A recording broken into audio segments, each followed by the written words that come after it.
A few Sundays ago, my mother-in-law came over and noticed a stack of pillows I had taken home from her the week before. She told me in Serbian where they came from. One of them her own mother had embroidered decades ago. I understood every word she said, which felt like its own small victory, and I sat there running my thumb over the stitching. A person made this. An actual person, a long time before I ever touched it. It is a small thing to notice. But I have started asking a version of that question about almost everything now that a tool can write the caption, plan the trip, or draft the email before a person ever gets to it. Did a person make this? Or did something else? That question has a name now. People call it the human renaissance. In this video, I want to give you my answer to it, built from one actual week instead of a decade none of us can see yet. The phrase is everywhere right now. It is on keynote titles and business book covers and a stack of think pieces, and almost all of it is zoomed way out: society, the economy, what a whole culture looks like in the 2030s. My version is smaller than that, on purpose. Here's how I would put it. The human renaissance is what happens when survival stops being the default problem most of us are solving. For most of history, staying alive answered the question of what we were here to do. Most people alive right now have more time, more comfort, and more connection than any generation before them, and that leaves the question open. We get to answer it ourselves.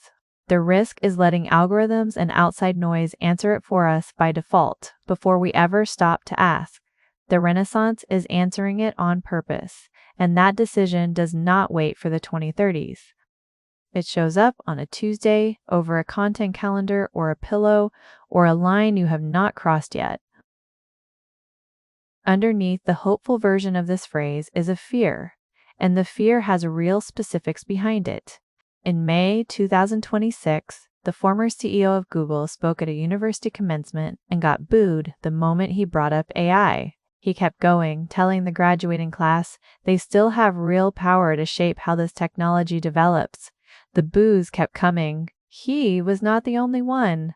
Other executives got the same reaction, school after school, all spring. And it reaches well past graduates. A recent national survey found that half of American adults feel more concerned than excited about AI's growing role in daily life. That particular graduating class started college the same year ChatGPT launched. They spent nearly their whole education watching the ground shift under whatever they were being trained to do. I think they are right to feel what they feel. That fear is one of the most honest reactions happening right now, and it deserves something better than reassurance.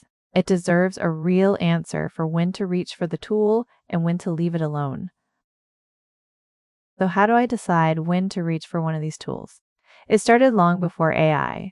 Do it the hard way first. Build the skill yourself so you know what you're looking for. I have a process I teach anyone who works with me. Go through the data by hand. Tag it yourself. Sit in the tedium of it before you reach for any shortcut. I eventually found a much faster way to do that same work with these tools. But the years I spent doing it by hand are exactly what taught me what to look for. So when a new researcher starts with me, I start her on the slow way. She needs her own judgment before any part of it gets handed off. I read about a mother recently whose 9-year-old asked if he could use AI to help with the stories he loves to write, and she encouraged him to come up with his own ideas first because they are his.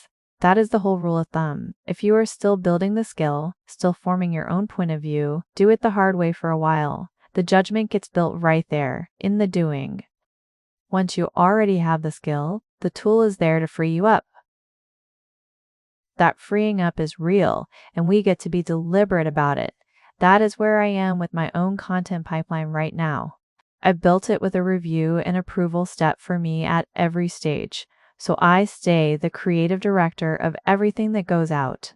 It frees me to spend my time on the part I actually love, which is the long-form writing. Video production is the part I would rather hand off. Another creator might feel the exact opposite and hand off the writing instead. Either way, the freed up time goes toward getting outside, or doing something with my hands, or just thinking without anything else pulling at me. And there is a line I still have not crossed. I do not give any AI agent access to my calendar or my email. Someone else built that system, and it would learn a great deal about my life if I let it in. I have looked at the safeguards, and I still choose to keep that one in my own hands for now. Boundaries can be specific. They get to hold in one place while everything around them keeps changing. When I am in the middle of a real decision, it comes down to 3 questions, and I ask them every time. First, am I still building this skill or do I already have it? If I am still learning, I do it the hard way first. Second, is this reversible or does it touch something I cannot take back if I get it wrong? A first draft is reversible. A relationship, a diagnosis, a child's growing sense of what is theirs, that is a different category entirely. Third, am I freeing up time for something I love or avoiding something I need to build myself? Both of those look identical from the outside. Only one of them is honest. Most of the time, the answer sorts itself out fast. The hard cases are the ones where I am still figuring it out, and those are the ones worth slowing down for. Everyone sounds certain right now, and they are certain about different things. Some of that certainty is fear. Some of it is a business book promising AI will expand your potential if you just adopt the right mindset. Some of it is a 9-year-old's mother making a clean call. I might make a little differently. It is messy, and I have stopped expecting it to be anything else. What I have is enough to stand on. I have a pipeline that runs while I do the writing I love. I have a boundary around my calendar that is holding. And I have a pillow on my couch that my husband's grandmother made with her hands a long time before any of us were worried about any of this. The next 10 years are still uncertain. This past Sunday, I understood everything I needed to. There's more of this thinking on the blog. You'll find the link in the description.